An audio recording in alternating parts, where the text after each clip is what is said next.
Is it true that only the positions of the first and last letter in a word matter? The rest can be scrambled?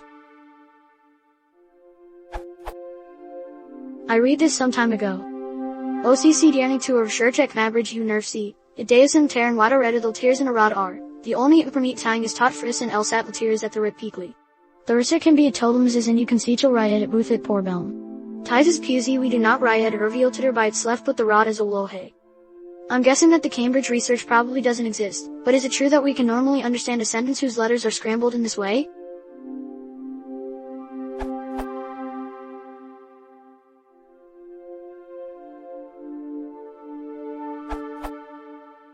Sort of, but not exactly. In addition to the languagehat post, here are the actual facts according to a researcher at a Cambridge University. That page is itself a summary of actual research on related matters. My summary will be inadequate. While it is true that most people don't read words letter by letter, and we can cope with some amount of jumbling, this happens through word shape, and disrupting the order of letters can significantly affect the word shape. That is, it is not true that the recit can be a totemses and you can see to riot with it porbelm. Rather, there are several properties of your paragraph that make it readable. In most of the words, the letters are only slightly transposed, not jumbled beyond recognition. For instance, dozen is made deosent rather than dianoset, problem is made porbelm rather than pebrom. If you try generating actually random transformations of the paragraph, you'll find it a bit harder to read. 33 of the 67 words are 1, 2 or 3 letter words that are in exactly the right order, and another 12 are 4 letter words in which only a transposition is possible. The short words tend to be the function words so essential to meaning. Paragraphs consisting of predominantly longer words would appear harder to understand. It is written in lowercase. If it were written in uppercase, a lot more of the word shape would be lost. This is also why uppercase is harder to read in general. All word shapes are rectangles.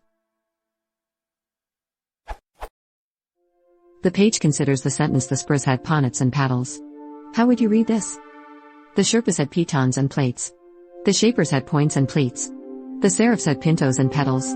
The spares had pinos and pallets. The spears had potens and peltas. And many more.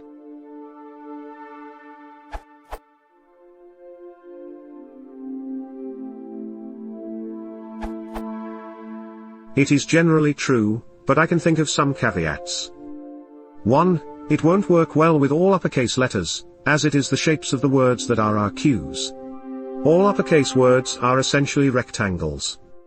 Joktenig to a Shiakat Cambridge University, it descent mater in what ordinal tears in a rod are, the only prometent tine is tart frist and el settle tear is at the writ plea. The arset can be a total mzis and you can sittle riot it with it porbelm. Ties is pusy we do not riot erviltita by its left but the rod as a way.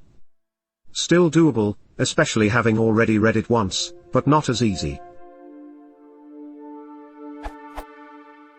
2. Following from number 1, distinctive letters that give the words their shape should be in or very near to their normal location.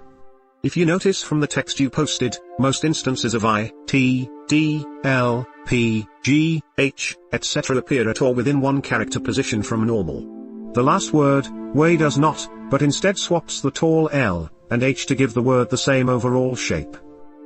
3. This works when the words are in a meaningful sequence, because our minds have a good idea of the subset of words that can follow any other, given the context and our understanding of syntax.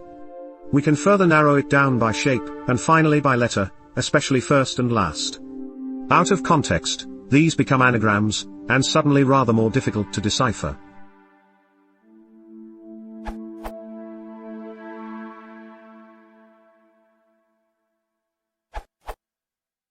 It's Ismaka Hadrawing you if you like nerve rose and you slummy restravi all the awartner rats.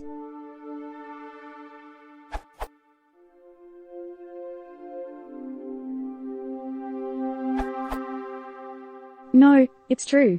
Most people can process the words regardless of interior order.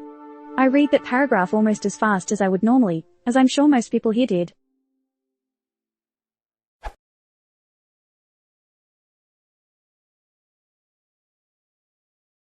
If you want to support the channel, please consider subscribing.